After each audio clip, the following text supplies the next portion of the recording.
What the rock?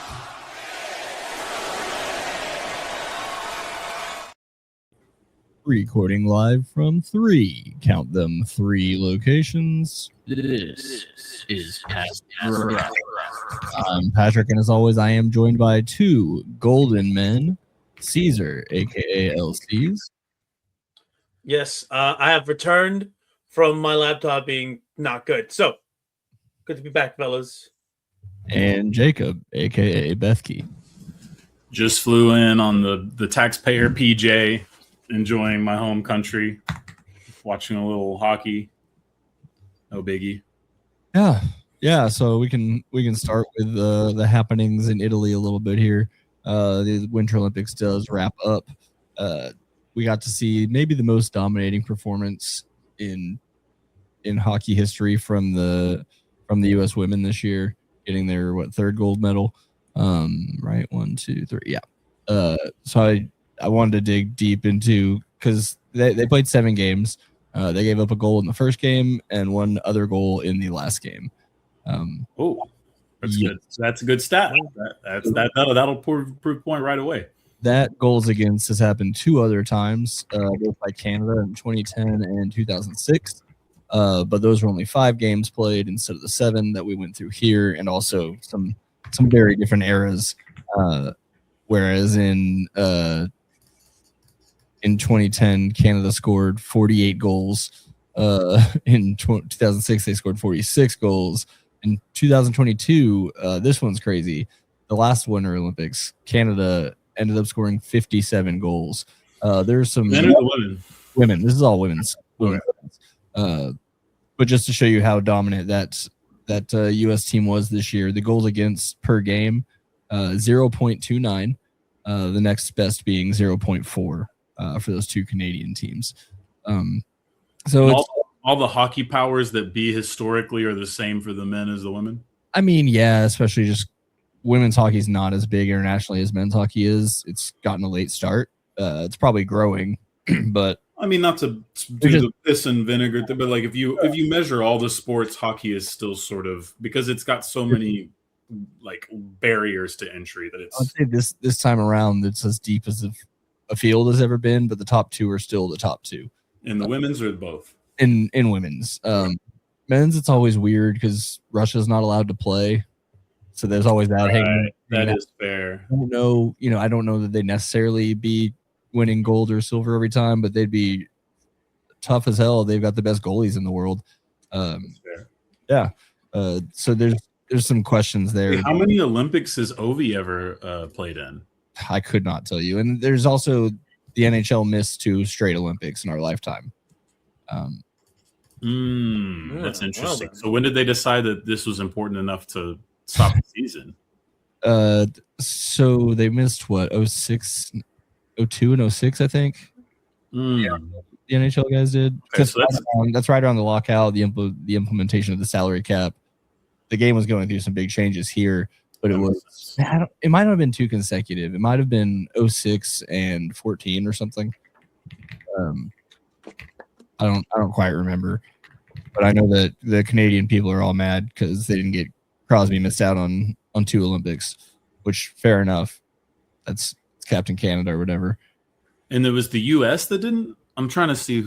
The NHL players weren't allowed to play. Oh, I see. So Ovi got to do it in 2006 because he wasn't drafted yet. I don't know. Ovi was around it. Yeah. I don't. That would have been his rookie or what years it was, but there were multiple Olympics that they've missed. Yeah, so he was a rookie in 05, and then he was his first appearance in the Olympics was Torino in 06. Yeah. So then maybe it was 14 and 18 they didn't get to send. So he got to win a world championship in 2008. Obviously, that's not the same thing. And then they were eliminated unceremoniously in 2010. And so he got to play in the World Games in 12 and 14, but I don't see any more Olympics, which is probably around the time that old Pooty boy would have got them. Well, they didn't get banned because of Putin. They got banned because of doping, right? Yes, yeah, it's most. Now it's because of Putin. They also would be able to do like the representative or whatever. They had that loophole for some Summer Olympic stuff. I don't know. Yeah, but now they're really right? Oh, what just happened? I could not tell you. I just heard some space sound or smoke sound, but I wasn't looking at this either. Definitely not me. That was incredible, though. Yeah, so there you go. I don't know. Russia should be one of the better teams, but for many reasons, okay, it was 2018 and 2022 that they missed the Olympics. All NHL players. So I have no idea what that was about, if I'm being honest with you. But get back to the women's team. It was some of the most fun I've ever had watching hockey. They're so freaking good. And obviously it's us versus Canada, and it has been every time the Olympics have gone. For women's hockey, started in '98, which we won. Then Canada rattled off quite a few there in a row. 1, 2, 3, 4, 5, 4 in a row. What's the highest women's league we have here? The PWHL, the new one. Is Russia where they play too? Their highest league? I don't know anything about. I know that there's the KHL, which is men's hockey, but I don't know anything about women's hockey in Russia at all. In the world, let's see. None of them are in the Olympics. I don't watch a lot of professional women's hockey because I don't know where to. Yeah, I mean, I wouldn't expect you to, but it obviously, like, you need. So I guess professional women's hockey league is the biggest, or is that just North American? That's one of the things they're looking at when they're talking about,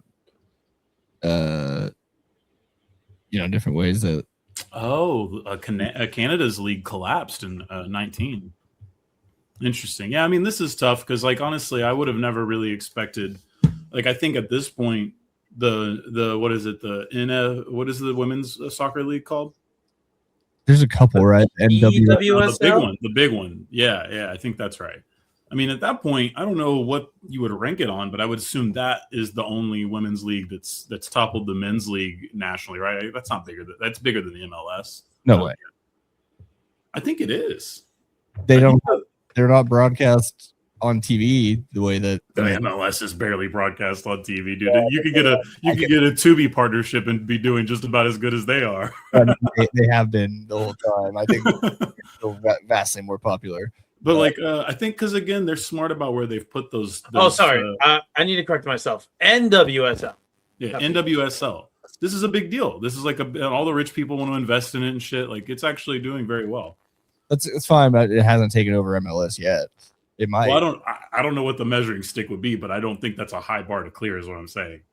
I mean, no. Not generally speaking, but in the market, you're going to run into the same exact issues. Yeah, but I think that they're doing all right. But I don't know, like maybe they're better in live audience than they are with broadcast and stuff. But from what I understand, people are really enjoying it. They've had a lot of breakthroughs as far as their CBA has gone. Like, I do think we'll be in a world where women's professional soccer will be a very, very, very big deal within a decade, if not sooner. PWHL is on YouTube all over the world except for in Canada. I didn't look further into that, but it's pretty cool. Just it's really fun just to have that dominant of a team representing. We don't get that in team sports anymore. Really, basketball doesn't have that. We don't. But I would argue that's the best thing that's happened to it. Cool, but it's nice to have like one where I can just watch our team steamroll somebody. That's fun. And it was, and I think it was for a while. But if you want to grow the game, unfortunately, that does mean ceding kind of that pole position from whoever has had it. They do most of the time put us and Canada in the same group at least to start, so that the other group gets more. Some of them can get through to the next round. I mean, look, like I said, you got to do what you got to do, especially because there's probably in that situation, you're probably thinking, hey, man, if we could get this market in because they have more eyes than this market would. I think it was that year I was telling you about, last Olympics, 2022, when Canada scored 57. I think one of those games was like 18-0 against some team. Where it's just like, all right, what are you going to do? But But no, it was fun. USA is really good. Also, the men won gold for the first time in like 40 years, which was That's cool. a big but- deal. But then they decided to make it about other stuff, and I don't really want to get into it all. Well, I mean, I think there's a lot to go on with that. I feel bad in a way because unfortunately most people are talking about this second thing than the first thing. Well, look, I mean, it's That might be the legacy of it now. all because of the general manager of the team, Bill Guerin. This is all him. So So we have what's the insider knowledge here? I know the Cash Up Patel aspect of this story. well, those two, yeah, I think those two are buds. Old school, but I mean, yeah, he's super entrenched in hockey. I mean, this guy is super entrenched in hockey. It's just funny. Like I said, the only reason this is even a story, I don't care at all. He plays crappy beer shit hockey, but now that he's got access to all this, he goes to major stuff. It's not like he doesn't have like lifelong bonds in the game. We talked about chasing the ghost with Ali. What was it, last week or a week before, Yeah. whatever it was, and I can rest assured when I say that I know that we're already chasing that ghost. But then if you tell me that I have to hold an NHL player specifically to that standard, Oh, and also, what do you think heated rivalry has had anything to do with this? Do you think there's a lot of people who are just like, wait, I thought these guys were on our side? It's no shot. There's no shot that show it has has swayed anybody. it has absolutely brought more eyes to the game. Brought eyes to the game. But the I eyes, don't the think eyes it's that are brought ever to the swayed game may someone's not be. They might be the most offended by how it went down. perception of Yeah. what a normal hockey player's politics is. No, but I do think ultimately I have no problem with them taking a phone call from the president after winning something like that. I understand which one it is at this moment, but if we were to take this in any other context, that's pretty normal. I think the one part that everyone's upset about is fair because you have this guy who's probably the most famous FBI director ever. Like, we usually don't know these people's names, faces as well. Like, we kind of knew James Comey, but that's because he got thrown into the 2016 election thing. He's no Hoover. Yeah, Yeah, Hoover would be I'm the just only saying, other like, one. dude. Like, you would have never been able to. But this Cash Patel guy has just been relentless about forcing himself down our throats. I was trying to remember who the guy was in X-Files. I don't remember the lead guy's name. Mulder? No, like the actual head of the FBI. Oh, the head of. Okay, yeah. The only thing I can say is like because I didn't really care about the men's hockey team either. Like, just in general, like I'm pretty apathetic towards the sport as a whole, just because nothing's been able to grip me. So for me, it's like, oh wow, that's a bad look, and that's probably all I'm going to remember this by. Not that it's the first gold medal since the 1980s game. Like, that's kind of weird that you let that weirdo into your locker room and just party it up. But hey, y'all do you.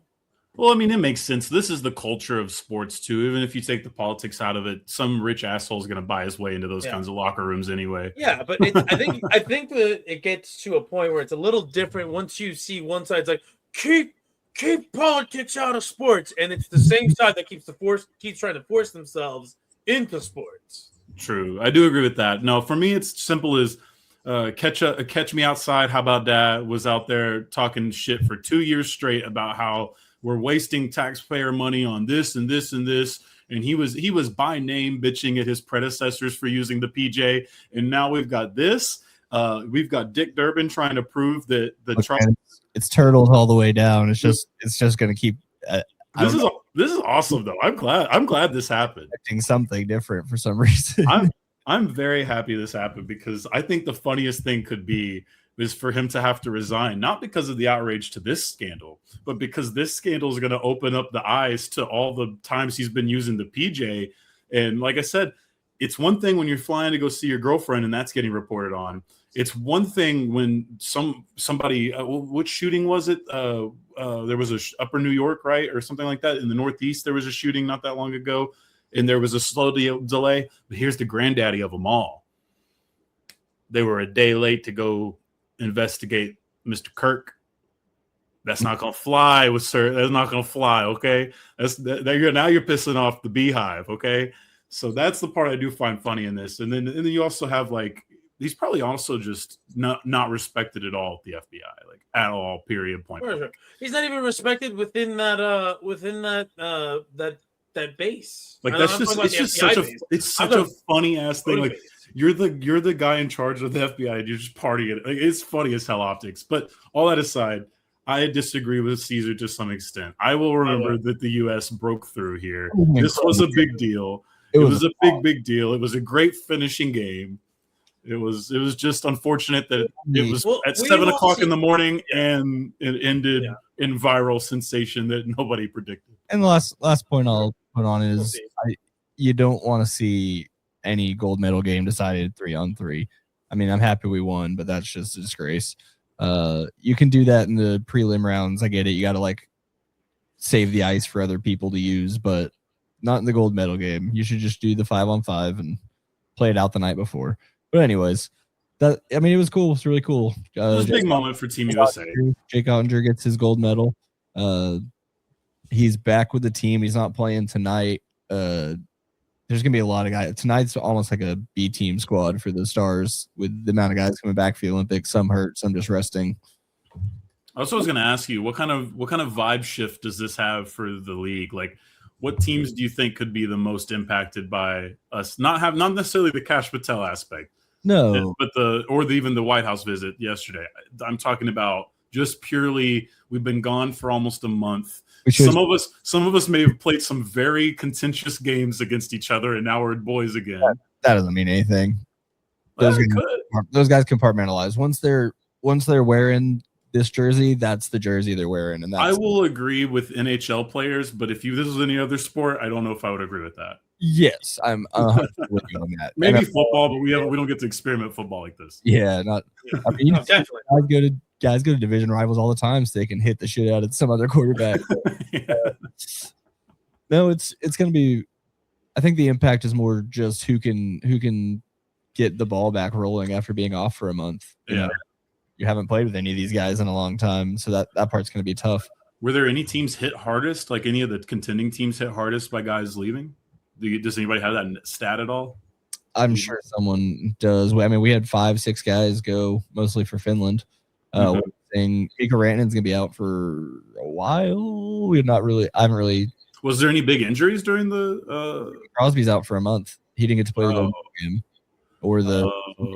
Well, That's I why mean, I know hockey guys can play forever, but Connor McDavid was wearing the C because Crosby got injured and couldn't play. I see. Which is I would not have expected to see Sidney Crosby. a huge deal. So he's still very good. No, it's awesome. I mean, I'm not surprised. Hockey's always had a longevity thing. We're also in the current era of a lot of dudes playing way longer than they used to. And he did miss a bunch of time when he was young for brain injuries. So his legs are probably still a little bit more fresh than some other people's. It's not really a laughing matter. At least he has his legs. And luckily for him, it happened in an era where they had to start kind of caring about that. Yeah. So that's that. The Stars, again, like I said, they start back up tonight. They're still doing pretty well. Things are looking good. We'll check back in on them later when there's something to do. Trade deadline's got to be coming up soon. So that's kind of cool. I got pushed back, right? we could do something. Yeah, Yeah. we'll see. In the meantime, we'll do a brief little check-in here as spring training is officially playing games now. Baseball's happening. There's actual baseball being played. Sam Haggerty's still on our roster. I didn't think I knew that until I saw a clip. Something I just hadn't thought of, but I heard went on, I guess, last week, the players all got measured for their automated strike zones for the challenge system. Oh, right. Okay. Fun. Interesting. Wasn't there something that came out about how there's certain TVs banned in the clubhouses this year? I think there was a rule change about the allowance of seeing these things. But the thing is, the window to make a challenge is so short that it has to be. And if they catch someone in the dugout even trying to tell you, then they're just going to say no, we're not looking at it. It has to be pitch or batter. It sounds like they might have done all the things that personally helps the MLB, not necessarily the better of the game. I mean, it's worked so well for AAA. That's why they're doing it. Yeah, they did. They saw was this the last year? Was just the first time they've done that? At least the last year, if not multiple years. I mean, that's really the reason the G League gets funded too, as well as it does. Is it's a great experimental league for any projects. It is tough though because I do think the baseball teams are more or less playing a similar game, whereas in the G League, you're not quite playing. Well, the issue is there's two different things happening. So there's an offensive style that the G League coaches and players all fit into. That's what they care about. But then there's the rules teasing and all that stuff that they just have to kind of live with as a result of being in the G League. So that's why you have this like Frankenstein's monster. Is because I think the league has one vision and the players and the coaches have a different. I feel like the G League's going to have a few more guys who might be doing more hero ball than they would be if they were on an NBA team. I don't even know if you can call it hero ball when you basically know you're getting to 150 every night. Like everybody's got a chance. Anyways, so I think the most interesting part that I heard, what they noticed at least in the minor league level from doing this, is that the strike zone, the top of it is almost going to completely disappear. So like fastballs that they get people to chase on a lot of times, a few strikes that kind of rise up through what. Oh, this isn't gonna be fun. What umpires all thought was the top of the strike zone. So hopefully that means the offense would go up, I would assume. But that feels like something I don't want to hear as someone's talking me into this version of the Texas Rangers. I think it would be good. I think it definitely benefits us because now we don't have. Well, I know we have a bunch of batters, but we're supposed to have like a super elite pitching staff, so I don't want them getting fucked. No, they're fine. I'm just more glad that we're not gonna have as many guys either chasing or getting called out on bad.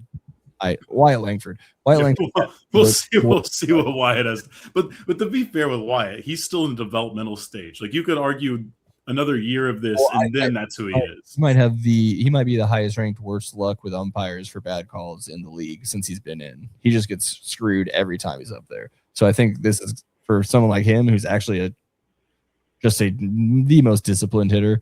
It's going to be super beneficial in the long run for us. Well, that'd be nice because honestly, that's still basically as much as I'm hoping for the championship runs or even just playoff runs. This is really just. Let me enjoy Wyatt. I believe that we will be talking about potentially being in the playoffs for most of the year.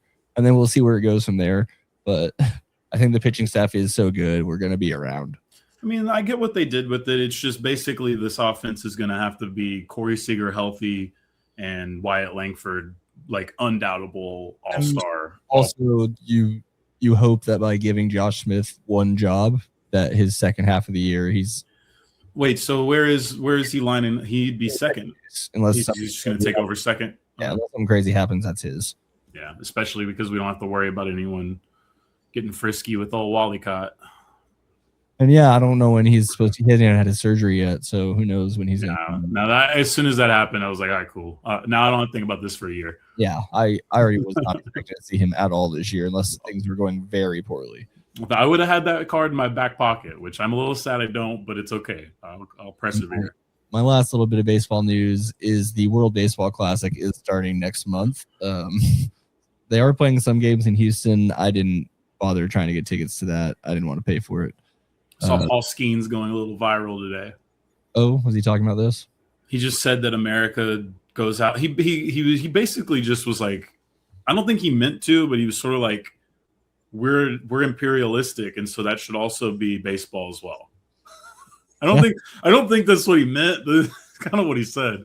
Hilarious. So, no, that's exciting. I'm excited to play. Not what he said, but World Baseball Classic happened. Exciting to me. Well, Team USA is also not really the juggernaut or favorite in that, are they? No, they're very good. Who's the favorite? Japan. Yeah. Just because of Ohtani. DR and Venezuela are always very good. Puerto Rico is going to be good. Mexico, I think, has gotten better over the last like 10 years. I feel like they've gotten a little bit better. But I still think, we're gonna compete. We'll be right there. We should be in the final. If we're not, that's a disappointment. But that's about it for baseball right now. Like I said, just starting to get those gears rolling. So be ready for 162 games. Yeah, when is the actual opening? We're still 2 months away from that, right? I already forgot because Rangers start on the road. Isn't it April? Nah, it'll be end of March, right? This is just the worst. This is the worst. February is obviously not it. March. We are at the Phillies on March 26th. Okay, that does start a little sooner than I thought. Thursday, it'll be a 3 p.m. Central start. So like right before I'm gonna want to leave work, I'm gonna have to figure out how if I'm gonna stay at work and watch this game or No, dude, you got to do it classic, bro. You got to put the radio on just like they used to on the drive home, and then you can put on the. Yeah, luckily it's a road opener for us. So 3 games in Philadelphia, 3 games in Baltimore, and then I think we come home Friday, April 3rd versus the Reds. You think Cash will go to that one? No. Well, I bet there's a lot of, Nemo invites him. The Phillies, they work with them. It's kind of a perfect twosome to be putting on there for. I don't think he even knows the Texas those Rangers exist. Well, that's why Nemo would have to reach out. Yeah. No, I'm making a joke because the Phillies fans have been cracking me up about their jokes about their team for a year now on that subject. But yeah, no, that'll be great. It'll be nice to have the Rangers back, at least temporarily. In theory, we'll see. We'll see how it actually feels. I mean, I already paid my $100 to watch him on Victory Plus, so. But it is pretty cool to have Kumar Rocker as your 5th best guy. Like, that's pretty cool.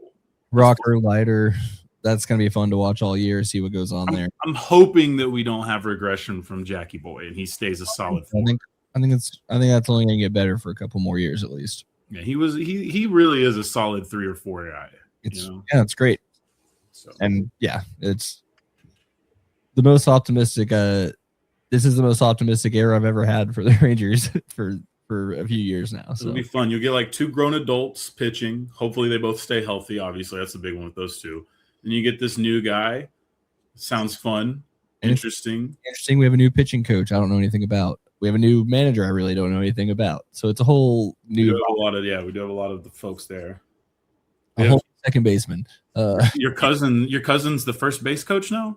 Yes, Travis Jankowski, not actually my cousin for anyone interested. But you should have just let that as a bit. We both obviously have some Polish heritage somewhere. But I think that'll wrap up baseball, and we're going to move into a little bit of C's ball, which I apparently don't have the thing up here. So the C's ball. Oh my gosh! All right, where did it go? The NFL. Oh, this is like my least favorite part of the year. This is right. There we go. C's ball. There we go. C's ball. C's ball. Boom. Just wait until I get enough money for a hair transplant. We're gonna redo that whole thing.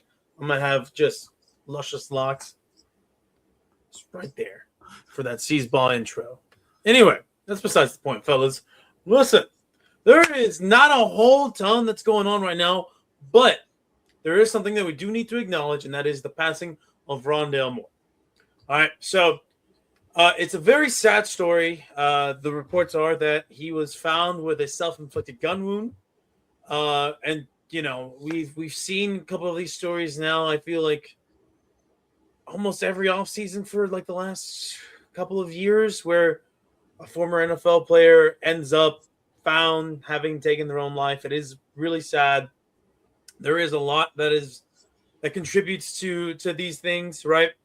Whether it's the damage to the brain, affecting the brain chemistry, and that leads to the road of where they end up inevitably take their own life. It could be mental health issues that are compounded by brain damage from all the multiple hits, or it could just be mental health itself as the sole perpetrator in this. And so it is a sad story. He dies very young, 25 years of age. He played for the Arizona Cardinals. He played for the Minnesota Vikings. He was a star at Purdue. Was undersized. And not just a star at Purdue. When he was a freshman, he tore up an Ohio State defense that was ranked number 1, I believe. Yeah. He was an absolute athletic stud at Purdue.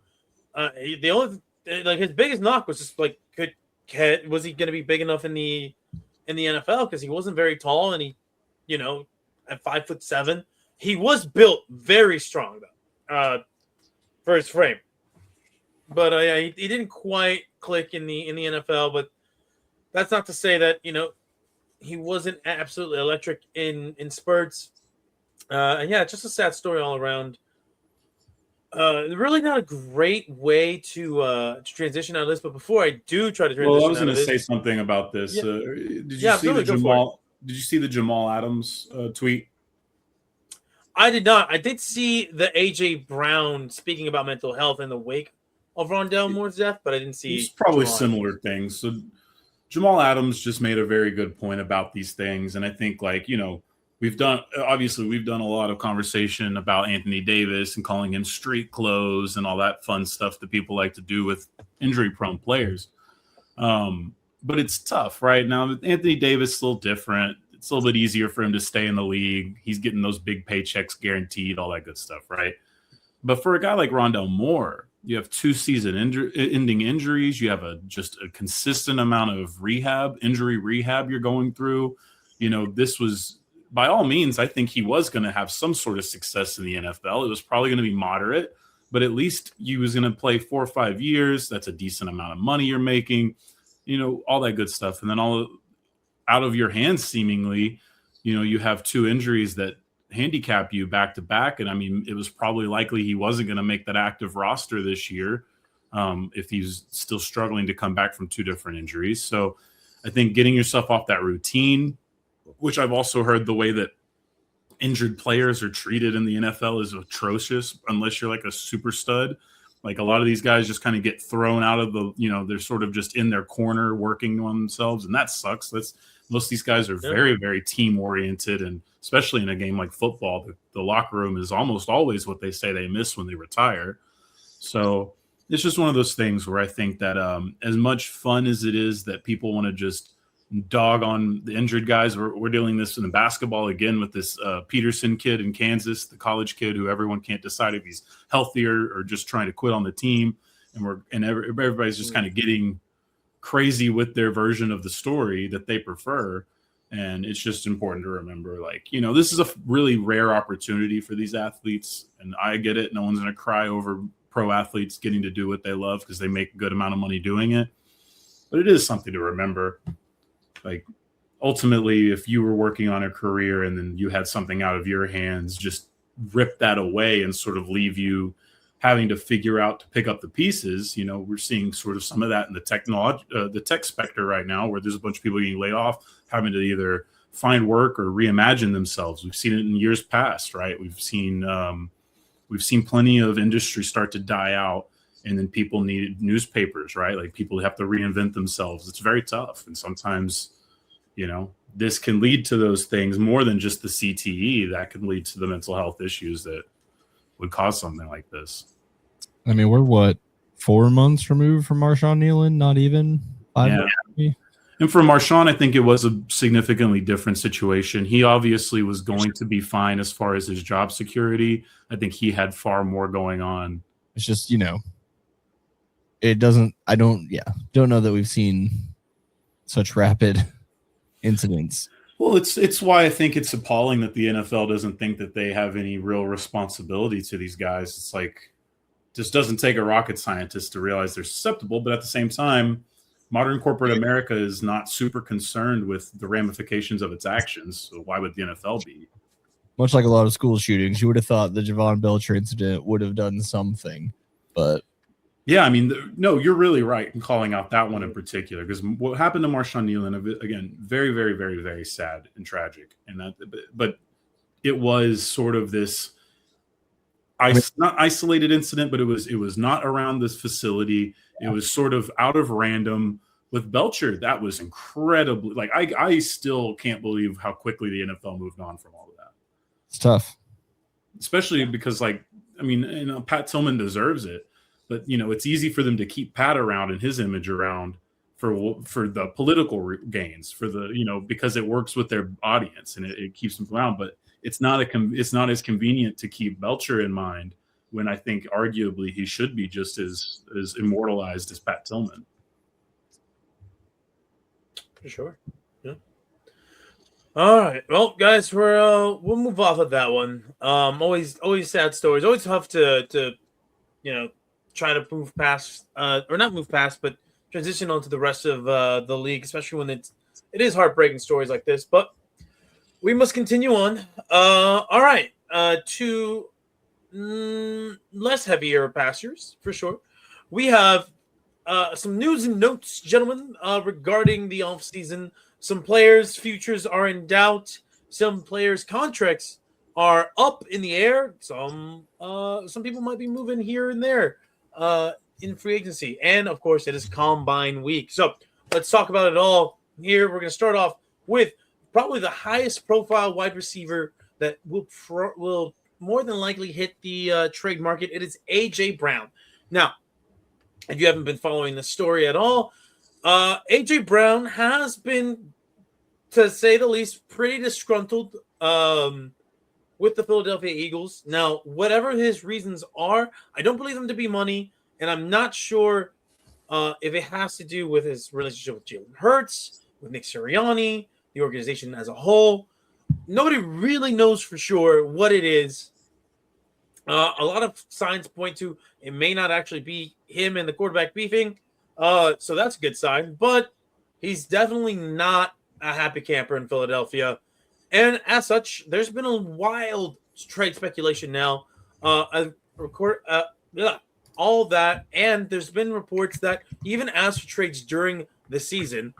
As early as week 4, I believe, he had requested. I mean, you do have to kind of do it early in the NFL. Yeah, for sure. But it is kind of wild to make that trade request when you're coming off a Super Bowl win. And at that point in the season, it's still really early. The Eagles were, I believe, 3-1 at that time. So it was a little head-scratching to hear that report. So as it is Combine Week, all the GMs, all the head coaches make their way to Indianapolis. Oh, Kansas City at 9? Wait, hold on. We'll get to the speculation there. Okay. But Howie Roseman, Nick Sirianni were asked about the status of A.J. Brown, and neither one gave a solid endorsement of whether he would or would not be returning, saying pretty much nothing is guaranteed, right? Which is true. That is objectively a true thing. However, it doesn't bode well for fans that want to see him back and for a team that has a lot of its roster in flux going into the offseason. So, they actually have a lot of options. We do have the Eagles do have a lot of options where they can send him. However, who's going to try to play hardball knowing that this receiver wants out, right? That's the first thing that happens in the leverage. Do you have to play a hardball if you're – because, I mean, like, you guys pick at 23. You have – if I'm just looking at the NFL.com mock draft, which doesn't mean that much jack shit, but let's just use this as an experiment of who's needy. You have the Browns behind you at 24. I'd give up 24 for that. You have the Bills at 26. I would 100% consider giving up 26 to have A.J. Brown if I'm the Bills, right? Oh, especially if I'm probably drafting a receiver anyway in that position. Yeah. Now, here is the part where things might get a little iffy. So NFL execs don't exactly think that, like, thinking that in that manner, whether they should or shouldn't, that's besides the point. They're probably going to try to find a comparable receiver and use that as the, I guess, the starting point, right? Their job is to get the best deal for themselves. Exactly. And I believe, and I saw this, I read this on Yahoo Sports earlier. One of the writers here compared A.J. Brown of 2026 to Stephon Diggs in 2024, both in terms of where their age was, right, and what likely compensation can be given. Now, I will say this. I don't think that Brandon Beane is a very good negotiator, and everybody is aware of the Buffalo's guy. Yeah, that's Buffalo's guy. And I believe a lot of people respect Howie Roseman and sometimes are very weary of him in negotiations. At least that is the public perception of him. So I don't expect the compensation to be that low. As far as the beat writers in Philadelphia are speculating, they're thinking a second round pick is probably what it's going to take to get off that's AJ Brown. That's not bad. I still don't love that, especially if you are out here saying that you are still in your Super Bowl window. Now, they haven't gone and said, hey, we're in our Super Bowl window. Most teams don't say that, but a lot of teams do make moves to kind of maximize that. And it appears that the Philadelphia Eagles are going to purposely take a step back, which pisses me off because that means last season was just a waste on some bum-ass offensive coordinator. Neither here nor there, though. So going to the mock draft, the Kansas City Chiefs at number 9, that would be a dream. That would be a dream. Hey, you guys want to go back to win now? Your tight end is on his way out. You don't really have a proven receiver on the outside that can take over games. AJ Brown on the other side of the on the other side of the NFL, in the AFC, that doesn't hurt the Eagles unless they meet those teams meet each other again in the Super Bowl. Right? I do think you have to kind of put that. You got to get the best deal you get. Absolutely. Now you got to take the best deal. I mean, there's going to be Even plenty if of it's contenders. Washington, man. Well, if we send him to Washington, I expect AJ Brown's career to just absolutely die. Because that's where careers go to die. Washington, all right, and the Giants. Now, that said, I'm sure there's some other contenders like New England would definitely consider. I was going to say New England at 31. I really wouldn't. There's a lot of those teams be like not necessarily the Browns at 24 because the Browns have a lot to do. But I think most of those teams 25 and on, like, I don't know, like I hear the Stephon Diggs thing, and I've definitely given plenty of shit to AJ Brown, but that's mostly just been picking on him because he's an Eagle.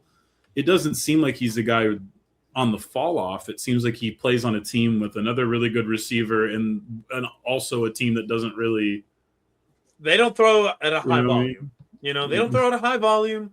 But here's the thing. He's proven, his first 2 years in Philadelphia, he was putting up huge numbers. He was breaking Eagles records set by T.O. And, that's not saying a whole ton. All right. Because the Eagles do not have a great history of wide receiver play. But, listen, I don't think he's necessarily fallen off. No, he did look a little bit slower this year, but there could have been an injury, as far as we know. He still seemed to win contested catches. He just wasn't exactly getting a ton of separation, but he's a big bodied wide receiver. All right. Those guys, they don't always operate with a whole ton of space to begin with. And that's never been his game.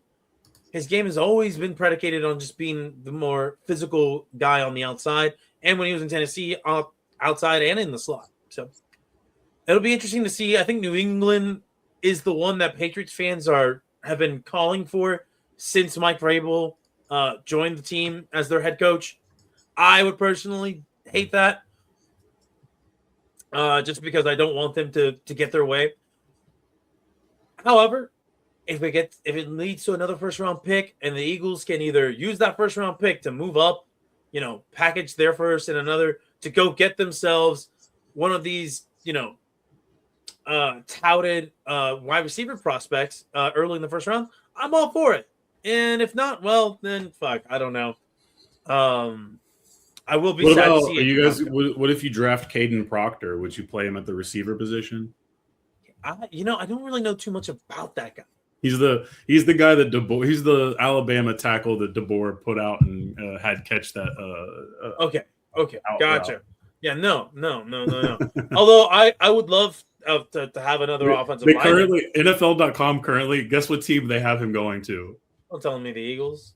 They have him going to the Lions, which is pretty funny, obviously, because of what they did to obviously my fucking dumbass team. But like, it's also funny because Ben Johnson's not there anymore, so like I don't think they're even running those kinds of offensive plays to offensive linemen anymore. But anyway, that cracked me up. Send them to the Bears. Yeah, right. Yeah. Anyway, that's an aside for another day. Yeah.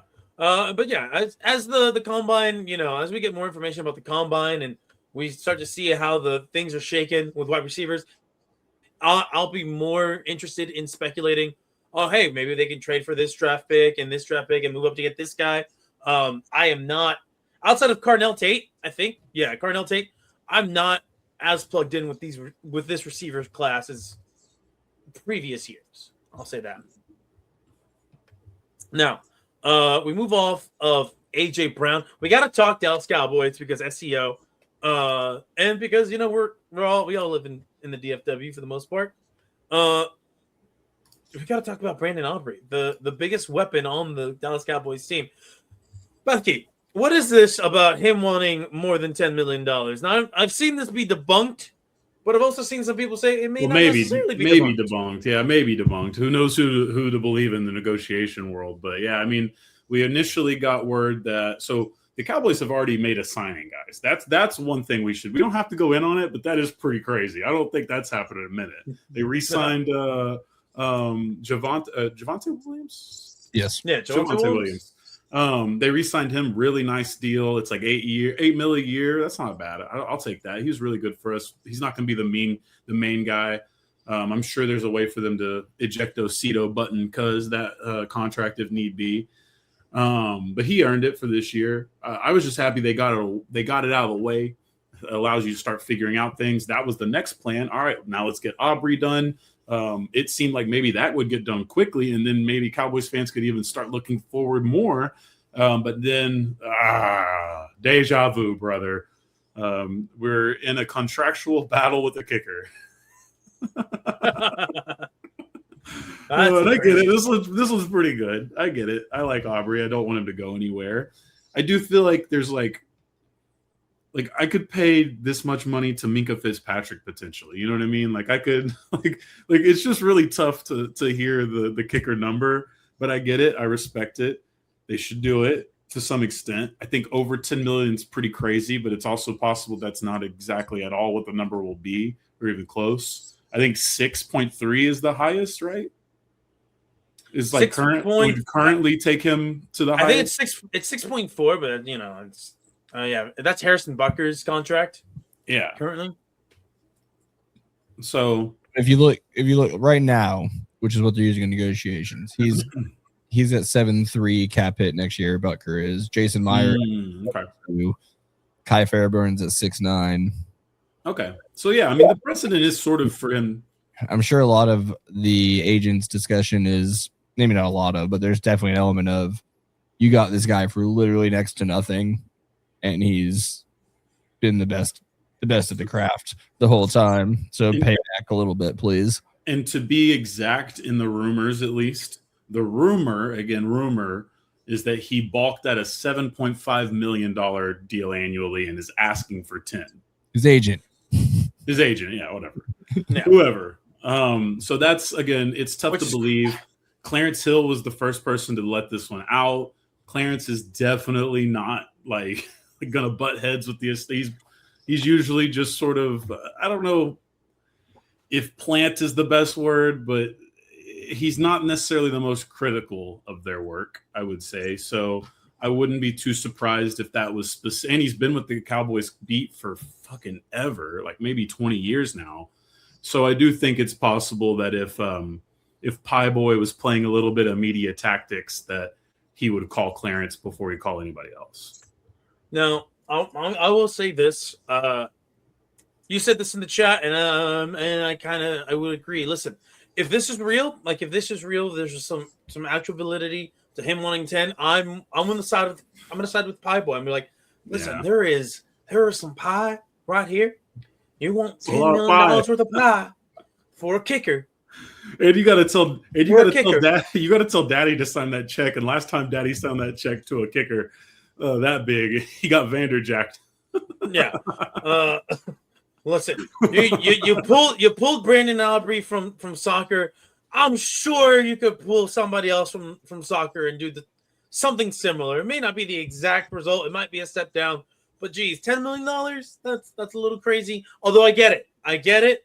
He is without a doubt a weapon from anywhere on the field.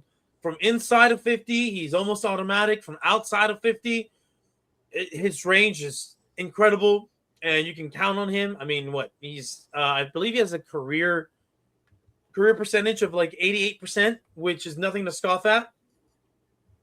And the guy regularly drills it from 60 yards plus, And I was having this conversation with Patrick earlier. We were talking about some of the best kickers in the league, and I was saying, listen, he's up there, top 2, top 3. And if you want to divide it into accurate, like a battle of accuracy, well, then, Cameron Dicker would definitely Well, be the issue with number 1. accuracy in Aubrey is you also have to figure out how to include the ones that he attempts that are kind of Yeah. jackass attempts. But Yeah, I do exactly. agree, though. He does have misses, fairly significant misses from 40 below every now and again. And I do kind of think that your point is exactly right, where he's definitely top whatever, but he's not the clear one either, which is, No. I think, a little difficult. Yeah, and so you have Dicker from the Chargers. Field goals, and they're all over 50 yards. All of them are over 50? Yeah. No, I know. Okay, PATs then. He shanked a couple PATs. Oh, no, that's probably it. Yeah. And then you have 9% of PATs. What was it? 97.9, 47 to 48. Yeah, I don't know. Maybe it's tough with that. Like I said, I love the guy to death. Don't want him to go anywhere. And 10 was mil annually is a not 10 is crazy. I think 8 is the appropriate number adjusted for the new cap at the low end. Yeah, I wouldn't be surprised if it's 8. I would agree with that. But yeah, as I was saying, Those so numbers don't you really mean anything, and you can move stuff and whatever. No, I mean Yeah. they're literally going to what? Who is it just got paid last year? Yeah, they're gonna. There's already like every time you get paid, at least by this team for sure, you get restructured the next season. yeah, but so It going feels back like into the Devontae for a little bit cheaper and maybe giving some of that to Brandon, but Yeah, I don't think so. I think Javonte was the right call there. They needed to have something stable. They just seem to also draft a guy. I don't know if running back, unless it's Derrick Henry or Saquon, I'm not sure that anyone is worth. I think he was a very, very, very, very big value to an offense that was bad last year for a lot of Very replaceable. for that running game was not. I think also helped at all by that offensive line and the inconsistencies with it. So I do think that I'm very happy to have him back. yeah. But going back to the kickers though, I'm looking at the AP list. So I'm gonna say his last name wrong, but Will Ricard for the Minnesota Vikings. Right. Reichard. All right, he was the AP first team kicker. Yeah, and then Brandon Aubrey was the PFWA All Pro, and then Cameron Dicker for TSN. So that would probably be the top 3 right there, kickers in the league. And then if you're talking about the best leg, just in terms of distance, I mean that probably goes to Cam Little over in Jacksonville. So there's a lot of wiggle room to say, oh, you're not number 1, but you are in the top. So we'll give you this, and then Aubrey can just be like, well, yeah, I'm more proven, or I've been doing this a little bit longer. So you should probably pay me a little bit more than just what you're offering. So I understand both sides of the issue. I, however, cannot wrap my head around the idea of giving a kicker $10 million.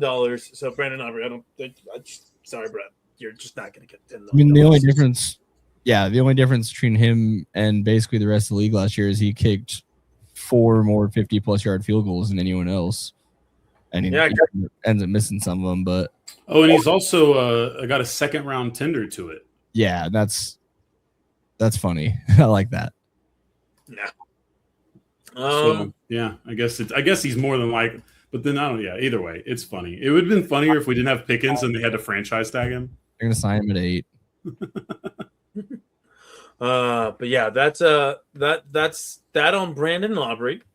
All right, fellas. But if he's gonna re-sign with the Dallas Cowboys, I think it's fair that we talk about players who probably won't be signed back.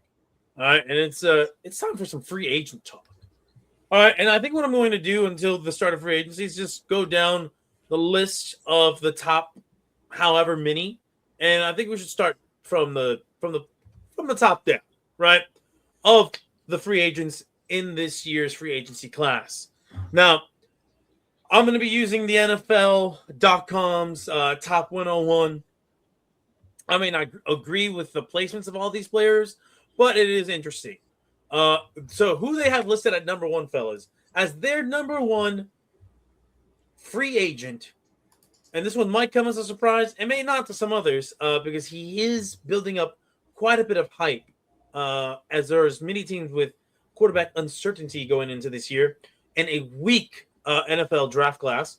Malik Willis of the Green Bay Packers is their number one listed NFL free agent. And I QBs, man. don't disagree necessarily. I don't think he's number one. I think placement in the top 5 is definitely warranted simply because you look at his very limited amount of time on the field, and you compare this with what you're getting from the draft, and you have some proof of concept with him.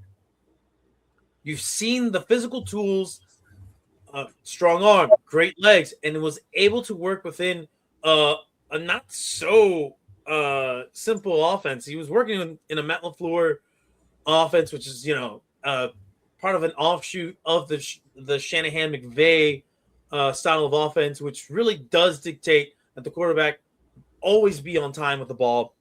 And yes, it was adjusted to fit his skill set. They weren't always throwing a whole ton with him, but when he was asked to throw, he made throws. He completed passes on time. He made some spectacular tight window throws. However, this is a projection. This is absolutely a big projection, and it's going to take a very specific type of offensive mind to make this work.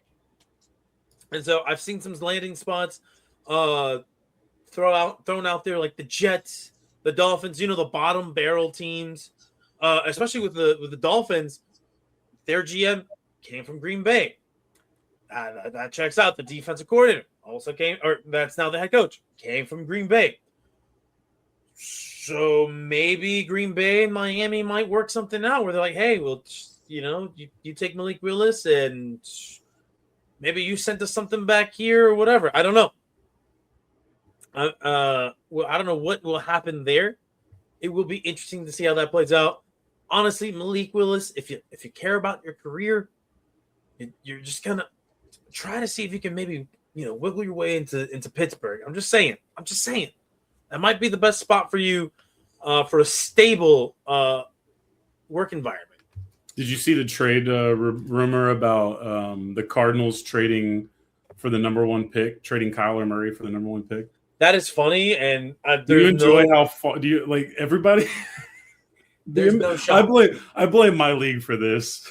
I blame my league for this entirely because the NBA is where stupid shit happens. Everyone tries to put that energy on the rest of the leagues, and it's only truly at the NBA where you could do some shit like that. Is gonna let the first overall pick go for Kyler Murray. Oh, it was a good one. I had a good laugh on that one. The only way you make that work, right, is if you are trading for Kyler Murray, who just got taken number 1 the year before, and he had a good rookie year, right? That's the only way that works. It's not going to work. So no, I don't like that. I did hear about it. It was very funny.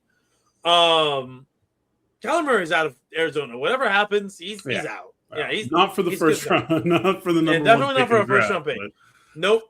It is, and even I'm not even like his biggest attractive. As a matter of fact, I believe in him a little bit more than like I would say the consensus, just because I think he's just physically gifted, and there's something to that in his skill set in the right hands. I just don't think he'll ever end up in the right hands, and I just also don't think he might put the work in to maximize himself. But there is a chance that he can, and that he does. So I hang on to that more than other people should. However, Kyler Murray, have fun being a New York Jet or a Miami Dolphin as well, because that's probably where he's going to land up. I will say it would be really interesting to me if he ends up in Atlanta. And that's just because I love a good shit show. And that would probably be a top tier shit show right there with their quarterback, the way they've been handling quarterback over the last 2 years. Number 2 on this list, I don't know if that he will be a free agent. They don't really specify or really they don't really take into account. He's getting a tag, boy. Yeah. They don't really take into account guys that can get tagged. George Pickens. He's going to make $30 million this year. Yeah, he's definitely going to play under the tag, I think. And if not, I'll be shocked. But yeah, if he somehow, some way, if the Jones family rescinded the tag and you're like, you know what? just going to free agency, he will be a highly sought after guy. Whether he should or shouldn't, I don't think is all that important because he did show that he can be a number one wide receiver and it produce at a top 5 level. He also did show that he can just kind of fall off the face of the planet at the end of the season. So that's something to keep in You mind. also have to be able to deal with his type of personality, which I do find that we are the franchise most suited to do so.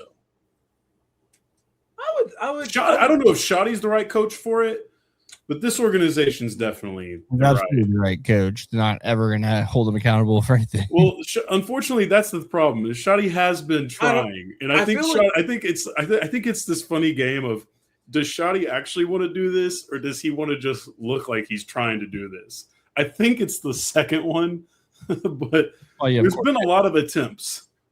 I feel like maybe, just maybe, his personality would also work in, like, say, New England. But I'm trying to narrow it down to coaches that I think could handle that kind of personality. I think Pickens could do great anywhere for a season. Yeah, no, I'm trying to think about more than a season. And there's not a lot of places. But I think for more than a season, he's it's definitely probably here in the place where, what's the owner gonna do? Tell you not, Yeah, he's definitely gonna have that type of career where you're like, man, why didn't he last long with anybody? And then you'll hear the stories and you're like, oh, that's why. Okay, makes sense. No, he doesn't. He strikes me as a guy who's going to have a career where he's wore like 6 different jerseys, and still going to be a very good receiver. By the way, still a very good career waiting for him. But he's just going to wear out his welcome pretty much everywhere he goes. But he's going to be so fun to root for if he's on your team. But yeah, next up, number 3, Jalen Phillips, edge rusher, currently on the Philadelphia Eagles, was traded there by the Miami Dolphins. It will be very interesting. I don't agree necessarily that he should be number 3 on this list, simply because I like my edge rushers as proven sack getters. I know sacks aren't everything, but if you're paying an edge rusher a ton of money, I want to see sacks on your stat sheet. Okay, I want to know that I can count on you to get 9 to 10 sacks at minimum on a big money deal. Oh, you're lucky, because if we start spending, I already see we're gonna go after that white boy from Cincinnati. I already know Steven well enough. Oh yeah, so who will That's gonna be his big splash. If I was a rapper, that white boy from Cincinnati would be a great name. That'd be a great name of a mixtape or an album as well. But yeah, I don't see it with Jalen Phillips. He does have a bit of injury history. He had devastating injuries back-to-back years, but under Vic Fangio, he did play some pretty good ball in Miami, and he had a decent short stint with the Eagles, where he was a disruptive force. But again, he just didn't really get to the quarterback. Now, he is a pretty big defensive end, 6'5", 263, 265-ish, long arms. Like, he is built like your prototypical edge rusher. What he looks like in a different system, we'll see. I don't believe that the Eagles will actually retain him. I don't think the Eagles will be retaining a ton of their free agencies, honestly, or their free agents this year. So we'll see. I mean, his career high in sacks is 8.5, and that was his rookie year. The closest he's gotten since then was 7. That was the following year. So yeah, we'll see what ends up happening with him. Number 4, Tyler Linderbaum. All right, does your team need a big center who knows what he's doing in the run game? Whew, Tyler Linderbaum is your guy. You like road graders? He is your guy, sort of. I mean, he's not a big center by any means, but he is athletic, dynamic, and good in open space. I'll kind of be shocked if the Ravens let him go. But if he makes it into free agency, if you need a center, I believe he's earned his spot as the number 4 on NFL.com's 101 list. Now, who they have at number 5, I'm a little surprised by this. because well, they're kind of basing it off one season, really, and yeah, it's Alec Pierce. I'm Can not you gonna guys? lie. When you just had the name there, I thought you were talking about the dude who got shot in San Francisco. No, definitely not. Because that is, oh my god, I forgot his name. No, that's Pearsall. That's Pearsall. Yeah, Ricky Pearsall. That's right, Ricky Pearsall. Now, Alec Pierce has one 1,000-yard season to his name. His career high in touchdowns, 7, was in 2024. Now, he's not a high-volume guy. However, in the last 2 seasons, gentlemen, he averages 22 and 21.3 yards a reception on average. In 2024, it was 22.3, and 2025, that was 21.3. He is a threat down the field. Now, he's not a high volume guy. He would make a great number 2 wide receiver in an incredibly pass happy offense. He might even be just an incredible number 3 to have as well, because you know that he can win deep down the field. He's tall, and just, you know, he has the requisite speed to make it work outside and in.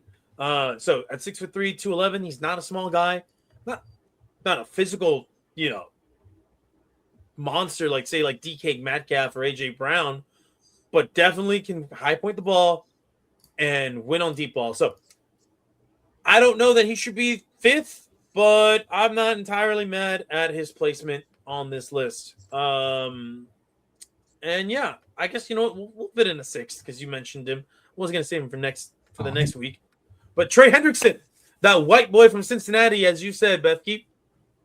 I got 2 Cincinnati Bengals because I just found out Joseph Osai is a free agent, and if there's been I really want that one to happen. I know everybody won't hype that one up, but that was one of the first Texas Longhorns that made me think that Texas was actually going to be useful again. And so I would love to have him on the Cowboys. Oh, you know, it could still happen. But as far as, you know, getting that white whale, the star, you want somebody who can just fulfill your needs at defensive end. Trey Hendrickson, there's very few like him in the league. He is on the other side of 30. He is 31 years of age. I think he might be 32 going into the season, or might turn 32 going into the year. But 6'4", 265, right? Big defensive end that can hold his own on the edge against, you know, some of the bigger tackles in the league. And if you want to look at his career, he has had a fantastic career. He's had 3 seasons of double-digit sacks. And in those seasons, 13.5 sacks for the Saints. And then back-to-back 17.5 sacks for the Bengals in 23 and 24. He was, due to holding out and not necessarily having a ton of training camp time, only produced 4 sacks in 2025. However, he did that in 7 games. You stretch that out across a 17-game season, that is double-digit sacks, and he is still pulling his weight. Sorry, also, I said 3. He had 4. He had 4 double-digit sacks. Pointing out his season ended with a core muscle injury that required surgery. Oh, there you go. Whoa, what did you say? Does that sound like a cheaper deal? Is that a smaller slice of pie? Absolutely does sound like that, yes. Yeah, and at his age, I know that. By God, that's Stephen Jones's music. A hip pelvis issue sounds pretty serious for an edge rusher. And other things that I think are interesting. I forgot this guy played. I know he's decent. Elijah Vera Tucker feels like he would have been a great artist in like the avant-garde New York or London art scenes. You know, could also just been a cool '90s R&B dude. Yeah, Elijah Vera Tucker. Yeah, great name. Good name. Yeah, and a solid guard. Not incredible, but solid. The feature artist you've never heard of on his rap album. No, but it'll be interesting to see the free agents, and obviously, I'm getting lied to more than I usually do by my team, so that's interesting. We'll see how that goes. Jerry's been a ghost. I know it's all been Steven lying to me. That's why I'm like kind of believing it. I'm like, what's happening here? I don't want to get too excited, but I am anyway. Yeah. That's the cycle, boys. That is indeed the cycle. All right, now, fellas, today is the day, February 25th. You will see this on YouTube, audience, when the combine starts, which will go from February 26th through March 1st. And all I have to say is, gentlemen, or rather, I have to ask this question because I find myself, the older I get, the less I really care about the combine. So I'm going to present this question to you guys. Do y'all care about any aspect of the NFL combine at all this year? Like anything, any of the events, or just the event itself, like the full event, or any of the drills? Because I'm just not into it this year. I don't know. This feels like a weak draft class as a whole, where there's a couple of guys at the very top. They're like, you're interested in seeing how they perform. And then the rest, you're like, does it really matter? Like, I've seen them play in college enough where I'm like, I think they're just going to be good. Like Jeremiah Love, for example. I don't think he's going to run like a 4.4. He might run a 4.5. Hell, he might run a 4.6. I do but appreciate I saw him at Notre doing Dame, that. and he's really good at running the ball. You know, That's actually the only combine story that matters to me, because no, I will not be watching, but I'm very thankful that the uber talented Jeremiah Love has ensured that he will be selected before the 12th pick in the draft. That is great news for me. I did want Jeremiah Love to be a Dallas Cowboy, but the way it's working out, I don't want to trade up for that. You know, especially after we just paid the other one. You know, we paid that guy, so now get one in the second or third. So, you know what I mean? Don't double down on that one. So yeah, Cowboys have 2 picks. It's going to probably be more interesting to read the rumors that they could trade it for than to see who they're actually going to get. But it kind of makes it more fun. Like, I had no idea about Ezeraku, and then he ended up being awesome and a hell of a lot of fun to watch last year. Yeah. So I think that's a Booker. I didn't fucking know if Booker was going to be good or not. That was just like, I was like, cool, yeah, Alabama lineman, sign me up. So I think it's better now to be surprised. Yeah. Oh, for sure. Patrick, do you have any thoughts or feelings about the combines? Yeah, I think all combines are an absolute waste of time. Well, These guys plays on tape. it's probably the one thing that especially the basketball combine is pretty funny. But I think for the basketball combine, it allows for potentially lazier or less well-financed scouting departments to get their hands on everybody. There's likely a handful of guys who could make a difference for, but overall, it's just.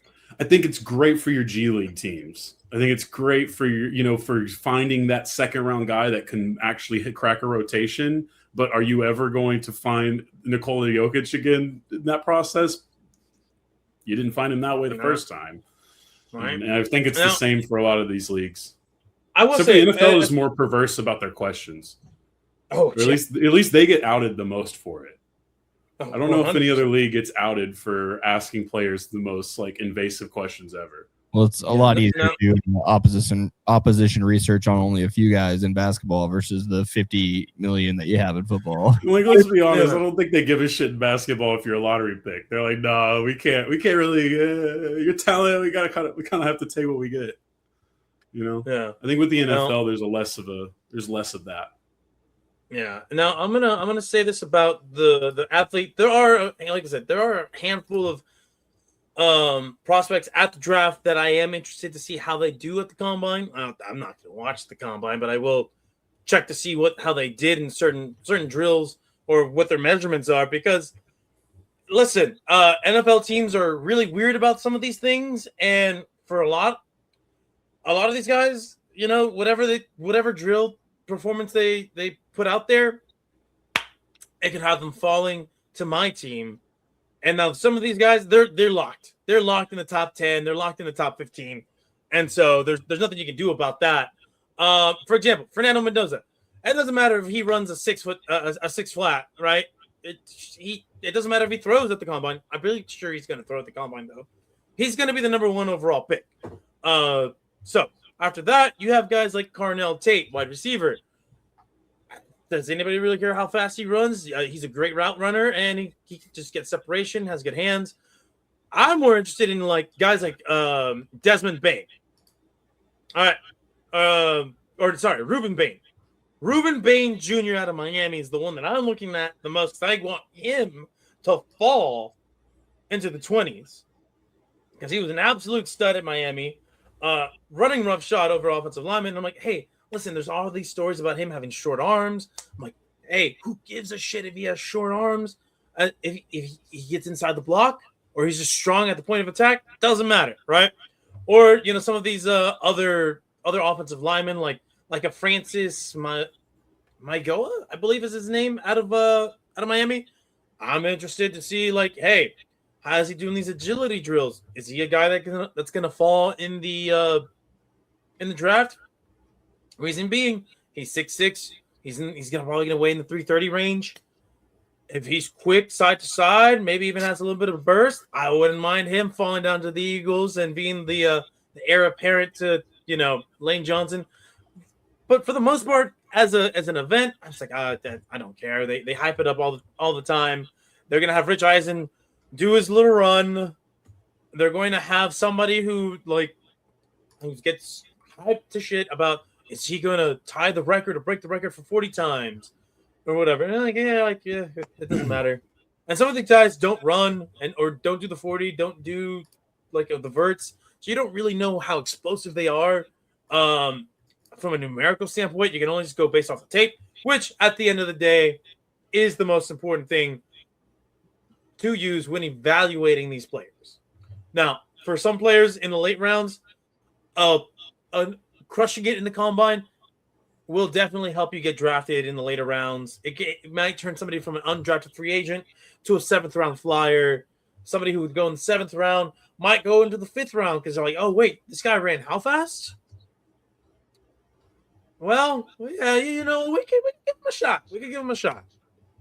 So, yeah, all in all, I feel like the combine becomes more and more irrelevant as the older I get as a football fan. So, and I'm sure you guys, to some extent, have similar feelings as well. Yeah, I mean, it used to be something I cared about more when I had too much damn free time, but at this point, there's no fucking way. No. I will say the only thing that I'm interested in about the combine has nothing to do with the event itself now. It's that damn steakhouse that everybody talks about going. I think good for those servers. St. Elmo's Steakhouse, where all the GMs and head coaches go to before, during, and after the combine. I'm like, how good is this place? I kind of want to check it out because y'all all go to this one restaurant. I've been keeping it in business for how many years now? I need to know. I need a Yelp reviews. I need somebody to give me a scouting breakdown of how they prepare their steaks, their mashed potatoes, whatever vegetables they use. Is there free bread? Yeah, give me that. Someone give me a scouting report on St. Elmo's. Oh, but yeah, gentlemen, that's all I got for the CTE ball this week. I'm sure we'll have more to talk about once we get some combine results for next week's episode. Patrick, take this away. Where am I taking it? I don't know. Home, take it home. I think we got take it to the finish line. A little bit of. Are we taking this to the basketball? The hoopla? Well, it is technically basketball season. I hate to break your NFL bubble. There we go. But please do. It is technically not the season for the CTE. But we're going to go simple as we wade into this part of the world. Patrick, you can start with let's do standings first. Standings. Do you have that, or do you want me to buy you time? It's all good. This should be fine. It's gonna be maybe one seamless click, but it's gonna be 2 clicks. We put some more money into the graphics department. Oh, come on. I like this. Okay. So we'll have a little fun with this so we can kind of get a general feel here before we get actually breaking down things. You can see that if you didn't know, the NBA is broken up into 2 parts, the West and the East here. We have some points of reference that I've put on here.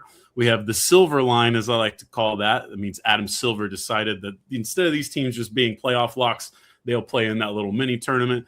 as everyone's kind of understood by this point. That's fucking hilarious. Oh, you did too much. Did You too much. That's on perfect, me. but then you went one too far. There you go. There it Sorry. is. I was trying to move my bubble Incredible, to the Patrick. left of you. Absolutely incredible.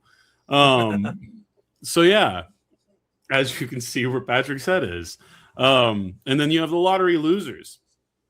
We've been talking a lot about these teams because they're probably it's funny, we've had this fairly good season. Some interesting top tier candidates. 3 teams already at 40 wins, as Patrick was talking about last week, I believe. But here we see most of the conversation's been around Indiana, Sacramento, Dallas, Utah. So it is funny to see that. Like we talked about, we have the Pistons, the Thunder, and the Spurs, who have already met the Phil Jackson requirement of winning 40 games before getting to 20 losses. And we just beat the Pistons. And you just beat the Pistons, who are 8-2 in their last 10. Spurs are 9-1 in their last 10, and the Thunder are 7-3. So everything's still going well for those groups. We'll get into their divisions as we go. Boston's doing surprisingly well, as we'll mention a little bit more. The Knicks, we'll got a little bit to talk about there, but they're still in good position. Cavs have been interesting, remade themselves at the deadline. Raptors have been a really fun story. Sixers are sort of just creeping in the middle here. We'll talk about them more. There's a lot to get with the Magic. We'll get to them there. The Heat sort of stuck in purgatory as a franchise as it is. So they're kind of the perfect in-season team, or not in-season, perfect play-in tournament team. The Hawks, funny enough, when we get to them, we might make an argument that they needed Trae Young on their roster to win games, but not playing, funny enough, because as soon as they traded him, now they're back to being kind of bad again. We've got the Hornets, we got the Buckies, the Bulls, the Zards, the Nets, the Pacers. No one's officially eliminated, I don't think. No, Indiana's got to be officially eliminated by now. And Sacramento. Sacramento is 1-9, and they've lost a ton. You've got 0-10 for the last 10 for the Bulls, but they traded their whole team at the deadline, basically. Yeah, I mean, I really think that the funniest part of this, other than Milwaukee, I don't think you have any of these lottery losers with even a remote chance of getting into that play-in tournament. I would say there's plenty of shuffling to be done with the top 10, potentially in both conferences, but really Milwaukee is the only team, and that's really still needing Giannis to come back to do that, and probably for Charlotte or Atlanta to continue to regress. And Charlotte's been very good, 7-3 in the last 10, mostly because Adam Silver refuses to punish anybody for being a jackass, as we saw with LaMelo Ball and his driving record. If there's anything notable here early on, let's see. I mean, the Celtics we're going to get to. Obviously, I think as much as it's important to talk about the Thunder doing what they're doing, the Pistons and the Spurs have arrived on a very serious way. I think that there's a lot of doubts about Denver, but we shouldn't be too cautious to write them off. But I do feel like, yeah, once you get past those teams, I do feel like it's a little harder to make arguments for championship contenders. I think I see 4 of them maybe right now, and I think I really have to sort of argue myself into the 4th one. But this is way too early to understand that. No one is officially eliminated yet. No one's officially eliminated. That's impressive. The Kings they're trying. Yeah, they're like, what are they? Kings 14 back with 19 games to go of the 10 seed. And I know we're going to do this divisionally, but I just want to look at this real quick. Right now, you have three? You have 3 of their main role players shut down already. Zach LaVine, Domantas Sabonis, and DeAndre Hunter, all shut down for the season. So yeah, expect that news to come soon, Kings fans. Will you get the number 1 pick out of it? We shall see. Probably not. Probably not. Weak year, right? So maybe. Yeah. Well, this year it's promised to Utah if you follow Adam's plan. But that's enough of the standings. Unless you guys have anything that particularly stands out to you or that you want to probe into, we're gonna kind of get to go through this every week and kind of. I think that the Spurs are going to win, and that Victor Wembanyama might get MVP just because no one else can play enough. Well, Wemby is not. It's actually Cade Cunningham that would be the front runner because it seems like Wemby may not be on pace to. He'll have to probably play out the season, I think. Yeah, I think he missed like 3 more games. So, But yes, you are right. That is a good thing to bring up. And I think if I had to take my biggest, everyone has a lot of complaints with Adam Silver and his constant retinkering of the NBA. And I think if you hate just the constant retinkering, that's a fair argument. But the one that really I side with is mine. Is like, I know you don't like the play in. I know, or the in-season tournament or those things. I hate this fucking games played rule. Yeah, it's not so working. much. It's not working the way he thought it was going to. I hate it so much. It needs to be gone tomorrow, and we'll just try to remember that we have to put 2 asterisks on a couple of seasons. No, you're good. I mean, we're basically done with that one. So we'll get to the standings more as we go. If you wanted to throw up the Atlantic Division at this point, we're just going to run through the best storyline and the worst storyline with each roster here. I've sort of given you a top 10 right now.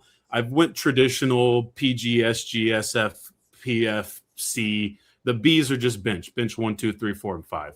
Nothing special there. I know we could get into the 1, 2, 3, 4, 5 at all. I know I could argue that rotations are always going to vary on who's going where, but this is to keep it simple, stupid. This is just looking at it the way most people look at it, the way a video game would address it, the way you might see it on the scoreboard. The Boston Celtics will start with. They've been surprisingly very good. They're the second best team in the East, despite not having their best player on their roster and really being written off. They've done a really good job of remodeling this roster. And I did also make these rosters basically like it was a video game where it was like, if I could put the best lineup out there, this is it. So it includes Jason Tatum, who is currently shut down for the season. We'll see how that goes. But they've done a great job with this group. Neemias Queta has been a really fun revelation for them over the last couple seasons. Now he's sort of entrenched himself as a cost-effective stretch big that really fits well into what they're doing. Peyton Pritchard's been incredible. And this is all the best storyline of this team that I'm getting to. They just traded for Nikola Vucevic. And then when you look at Baylor Shireman and Hugo Gonzalez, you're talking about 2 really fun, interesting wings who can shoot the hell out of the ball. Their 10th best guy right now is a little on the – Jordan Walsh has played the most. That's why I put him there. But that's kind of – there's a few guys gunning for that.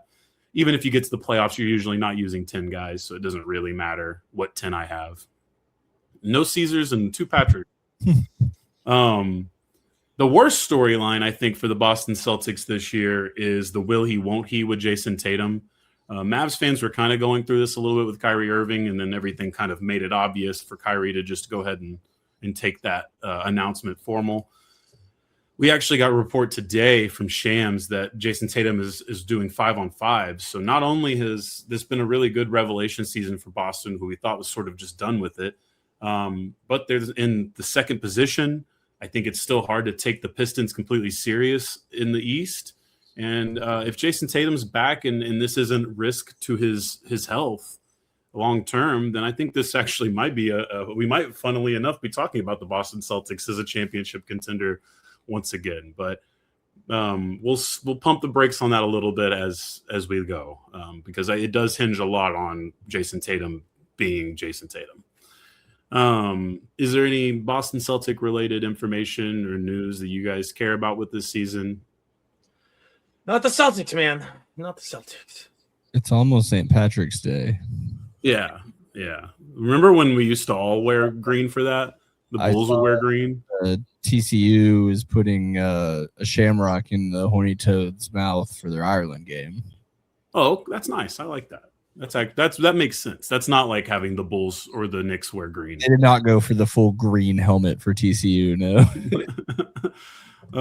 But yeah, so that's pretty much where we're at with the Celtics. The Brooklyn Nets, to no surprise, have been pretty shitty. Although, I guess if you look at this, at least they're not injured. The highlight red and underscore and simply meaning that they're supposed to be out for the season. If it's just highlighted red, they're out for a long period of time that we're not sure of yet.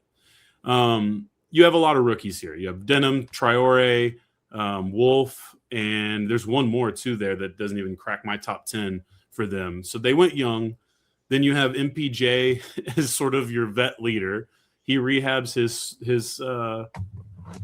his image somewhat. You end up keeping Nick Claxton instead of moving on from him, which I thought was an interesting decision because they probably could have gotten decent compensation for him. But he's a good big, so not necessarily something you need to auction off. They're one of the worst teams in basketball, so there isn't a lot to really sit around here for. Their best storyline for me is that they got rid of Cam Thomas, and I don't necessarily mean that as a negative to Cam Thomas. He's actually got a great opportunity in Milwaukee, and I think that could work for him and for them very well. But I think there was a headache with Cam Thomas where what do you do with a scoring sixth man, basically, that thinks he's the best player on your team because Brooklyn sucks, and he kind of was what he was.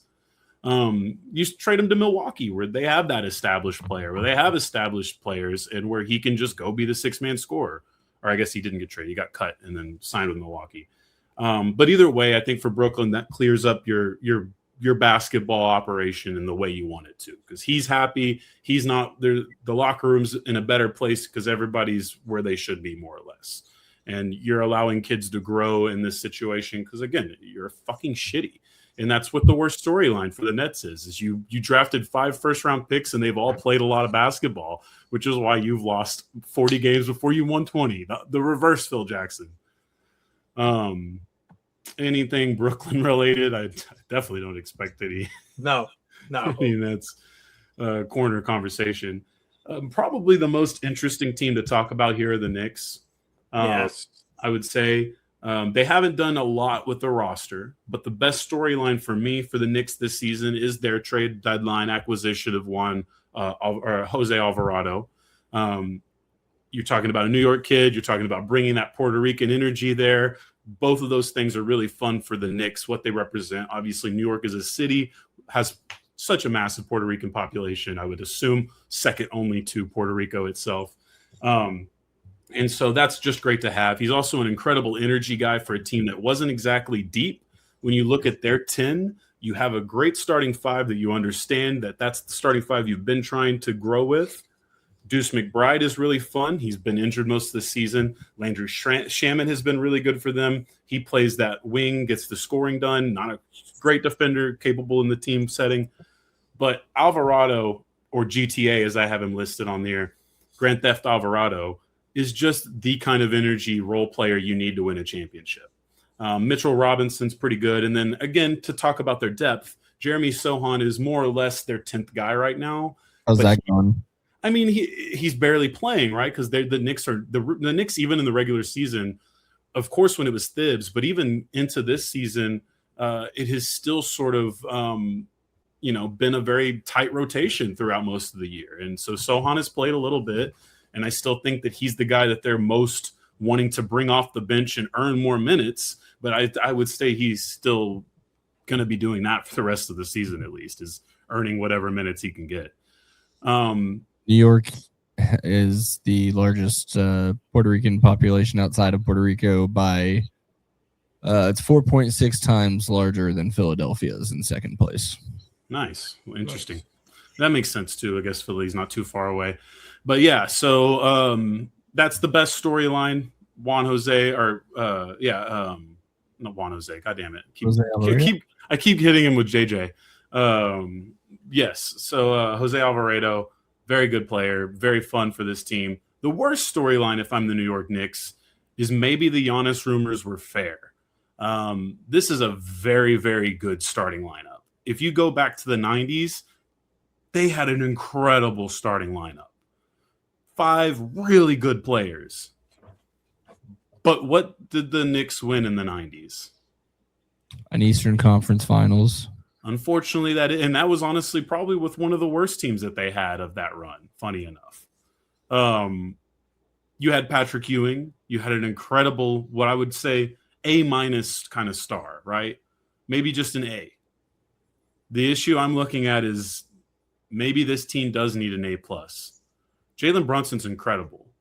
Jalen Brunson's size is always going to be a part of this. He can't take over the game defensively in the same ways that a bigger player could. That's why he's usually not an A+ player, but he's a certified A. Certified A. He's a killer offensively. Mikal Bridges, the guy you traded the most picks for, fantastic build. In theory, he's the prototype for 3-and-D. In practice, there's a little worry. You get the best shooting out of OG Anunoby. Again, you don't quite feel like you have the perimeter defender you need to go at us, like even in your own division, Jason Tatum, if he's healthy, or Jaylen Brown. You have both of them on the team. Obviously, Josh Hart's your energy guy. And then Karl Anthony Towns, who should be the A-plus guy, always has teetered on that throughout his career, but has really more or less been an A- kind of guy, where there's consistency, there's defensive dominance, there's rebounding dominance. There's a lot of these things that are just not where you would want them to be with Karl Anthony Towns. The video game version of Karl Anthony Towns and the reality version of it is a little different. Some of that's offensive decision-making, but I do think ultimately if the Knicks are going to attain what I think they can attain, it's going to have to be Brunson or Cat playing at some insane level. And if this playoffs falls a little short, they're not only going to be big in the Giannis conversation. I mean, any sort of upgrade they could make, I would almost expect them to be shopping Mikal Bridges around in whatever deal they could to keep this roster mostly as it is, but to do whatever they can to have a serious defensive threat that can actually shut down or equal the wings that you have to go against. I mean, even in your own division, a healthy Paul George, Jaylen Brown, Jason Tatum, Brandon Ingram, Scotty Barnes, like this is some big talent. Even fucking Michael Porter Jr., although he can't take you on the dribble, he'll definitely shoot over your head. You know, it's just one of those things where I think as great and as fun as this Knicks team has been, I am starting to actually worry about their ceiling, because I don't know if they may actually just need better than what they have, which is insane because I think this is a really well put together roster. It just sort of is like that sometimes, as the 90s Knicks are a living proof of. You can be great. You can have your John Starks, your Allen Houstons, your Patrick Ewings, but you kind of have to have the Michael Jordan or the Hakeem Olajuwon or the Tim Duncan. And so that's where we are at with the New York Knicks. Philadelphia 76ers we'll talk about next. The best storyline here is pretty simple. Tyrese Maxey and VJ Edgecombe have been incredible together. That looks like a really fun group to go against in the future. The negative of this, obviously, is the two guys that I have highlighted in yellow, which is a very special honor. I'm not going to go through and do this for everybody who's day-to-day. That would absolutely be mind-numbing. But with these two guys, you pretty much can't guarantee they're going to be in the lineup any given day. So I do sort of just have them in yellow because, again, you just don't know when you're getting PG or Joel or either one. Otherwise, you have a fun team. You have Dominique Barlow, who's sort of come out in not nowhere, but he's definitely slow rise through the NBA to be a really solid starter, energy guy. Kelly Oubre's been a really good role player for them. Andre Drummond's a decent backup. They're pretty big because you look at Bona and Watford, they're also bigs. Quentin Grimes, who they stole from Dallas in the Nico Harrison decision-making contest, the poor decision-making contest he had with himself. They ended up getting Quentin Grimes. He's been kind of hit and miss. They end up trading off Jared McCain, who was an incredible rookie. Now he's helping the Thunder be even better. You have Fire Morey chants going on at away stadiums, which is pretty impressive. So I wouldn't say vibes are perfect in Philadelphia, but I would say that they're sort of in position to be where they want to be. And if you do get a healthy PG and Joel Embiid, I don't know. Maybe it could be interesting. Maybe it could be a little fun. I think the reality, though, is even if it does, you're still more excited about the future with Tyrese Maxey and VJ Edgecombe than you are about what the rewards of having the current version of PG and Joel Embiid are. So, yeah, if you're a Philly fan, I think you're praying like hell these guys are healthy and you pull it off this season, because if it doesn't happen this season, I just don't know how I go into next season feeling any better. I mean, do you also think that, I guess, and I think we kind of talked about this in the Discord. So the thing with Philly, the Sixers, that's really interesting to me is that their owner owns two teams, and that's not unusual. But what is a little bit unusual is that he owns a team in the NFL, which can get very expensive very quickly. And then he owns, the 76ers. That's going to affect a lot of the team, like the roster building going forward. I mean, even with everything that's going on this season, right? Like, I would say all Like of it's that, really do or die for them. It I would feels say like. all that would do is they would just dump the two guys or one of them. I mean, there's also not an impossibility that Joel just outright retires. But I would say ultimately you still are building this core around Maxi and VJ still on rookie deals. Well, I guess Maxi's not about to be, but still on rookie deals for the most part. That is a cost-effective version of Philadelphia moving forward. That's why it's like, yeah, you're frustrated if you're a Sixers fan because the end of the Joel Embiid era is certainly coming.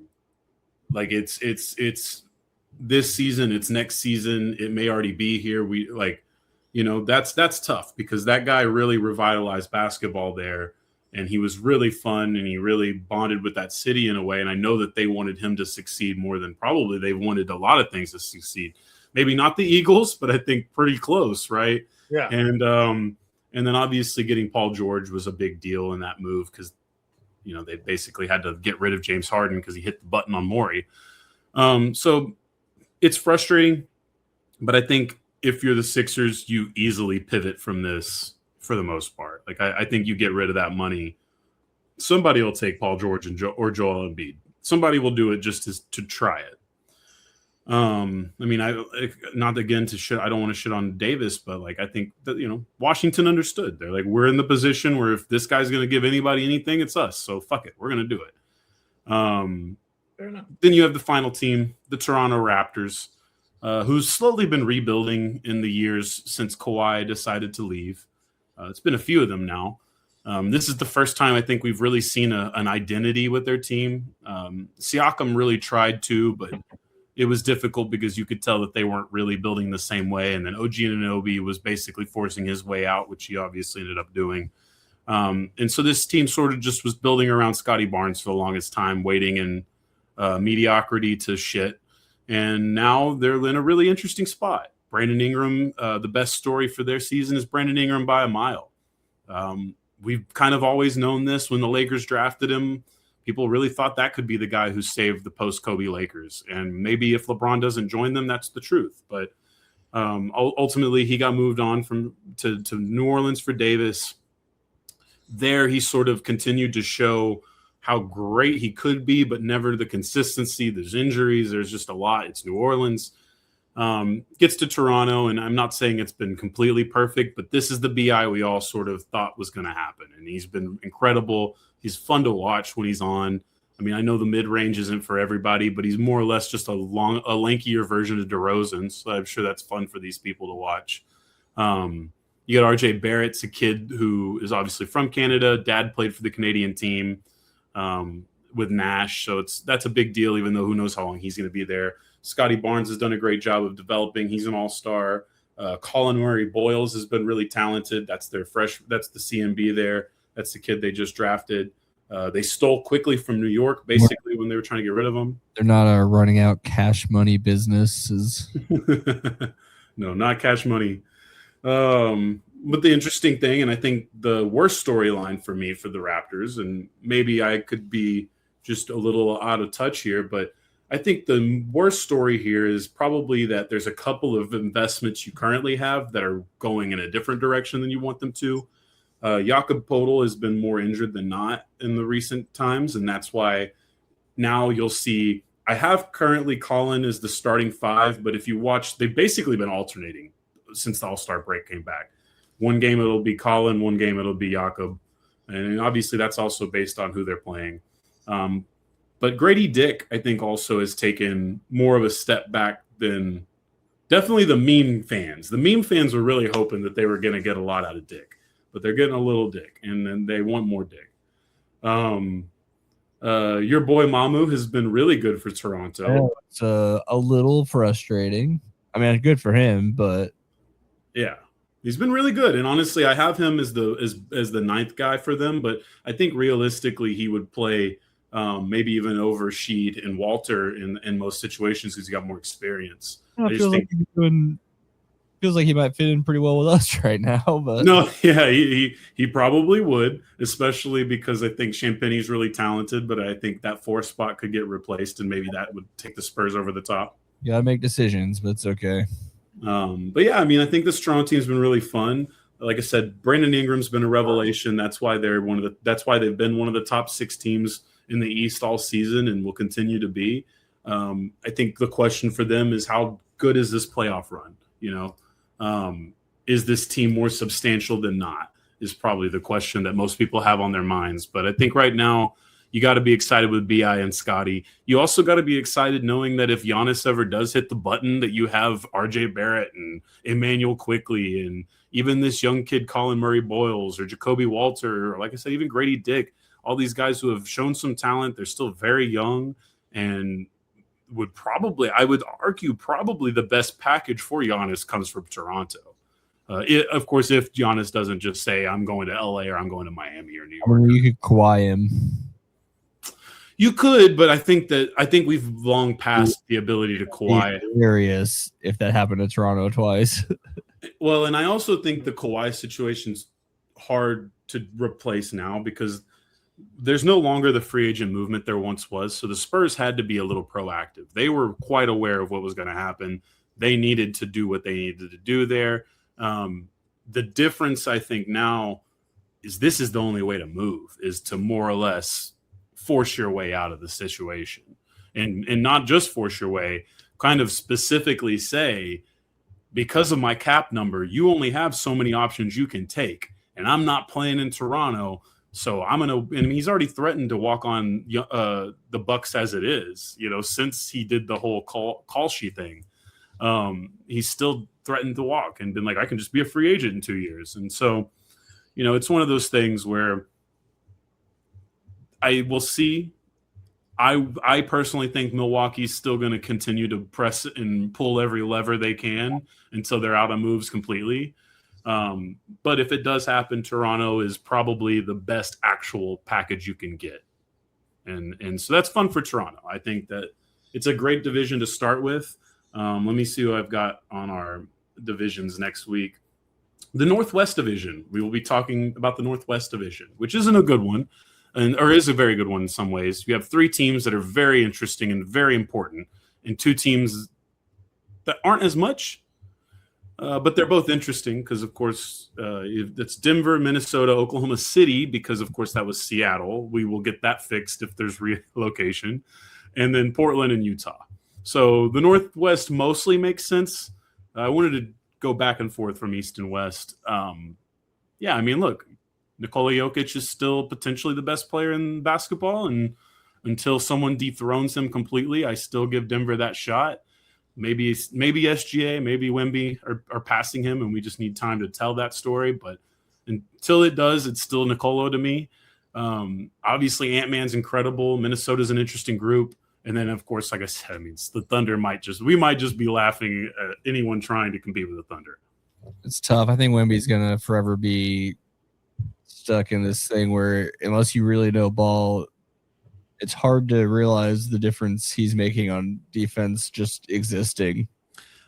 No, I think the issue with Wemby is that we haven't got the playoffs yet. I think that Wemby's first playoffs will probably rewrite how dominant that is. I didn't see it going like Tim Duncan, where everyone's like, "What?" Everyone says, "Why does no one talk about why he's so great?" You know what I mean? I don't think we'll have that issue. I think he's much flashier than Tim. And early Tim was pretty flashy too, but that was. But it wasn't. It wasn't the stereotypical NBA flash, right? It was a lot of finesse. But it wasn't a lot of power and a lot of, you need to make that rim rock a little bit to get the crowd moving. Young Tim was doing that, but it was the pull down. It was just the pull down, really. It was it was a really fun pull down because it did come down with a lot of power. But I mean, Victor's literally double clutching. It's crazy to see what he's capable of. And so, I think there is a lot of people who really just enjoy who Victor is as a person and how unique he feels, I'm just used to all the Spurs stars who people who know like David Robinson or the Iceman, where it's no. I think this will be the first time you ever deal with a San Antonio star that maybe even gets more credit than he deserves in some ways. I don't know. Maybe that's I think we are officially in the era of Wemby. That's cool. I do think that's happened. I don't know if the Spurs will pull it off this season because I think There's a lot of youth on this roster. It's still a really weird, like 3-guard roster. It is, but it's also, I just feel like it's wide open. So, Well, and you know, you have a Hulk. Yeah. Like, like it's just one of those things where I don't know. I always felt like that was, obviously what Kawhi was going to be until Zaza and everything unravels from there. But I mean, and talk about how great Kawhi is this season. We'll get to the Pacific eventually, but the Kawhi's been incredible since everything, and his contract might get voided. for as accomplished as he is, he might still be one of the biggest what ifs in NBA history. Oh no, absolutely, absolutely. And well, maybe that will change if he gets free of the Clippers bullshit. But as it is right now, Kawhi is destined to be the greatest Clipper of all time. My last thing: how serious is this James Harden thumb injury or whatever? I don't know. That was new today. I would assume that could be a pretty big one, especially because I like Cleveland. I still don't think people needed to be 100% on the title train with them because Evan Mobley, I think, as a young player, still sort of understanding his role and sort of understanding how to compete with this team. And I think that makes them a little fishy because I think he still needs to grow in some capacity to help that team get over the top. But yeah, I think Harden was playing fucking amazing. And I think him and Mitchell would have fit very well together. And with the bigs they have and the wings they have, I think they could have been as dangerous as anybody. So if he's done for the rest of the regular season, I think that's almost just as damning as if he's done for the whole season because they still need a lot of gelling time. But it's the East, at the same time. And like, I do feel like the East is not to just be stereotypical. I do feel like outside of maybe getting Orlando, there's not really a play-in team that scares me. And even Orlando, I'm like, you guys can't shoot that well. It's one night. So it's just one of those things where I think that if I'm in the East, I'm probably comfortable cruising and then hoping we stay in the top 6 and then taking what I get from there because, I just don't think that they're going to be I don't think they're going to be what they could be if Harden misses as much time as he's going to miss potentially. I would assume he's probably going to miss a month. Cool. But I think you got to hope that's it. Well, I think that'll just about wrap us up this week, unless you guys had anything else you want to add here in the waning moments. No. I got nothing right now. Go Stars and go baseball, and we'll get to the Northwest Division next week, and we'll probably have something happen with the NFL. There's never nothing. So yeah, I got to get out of here. My cousin-in-law Cash is about to be here with the PJ. He says we got some partying to do. Sweet. I'm confident every day. To be honest. Very good. Very good. Yeah. Okay. You appreciate his compliment? Say again. You appreciate TJ's words for it? Sure, for so that's my guy. That's my guy.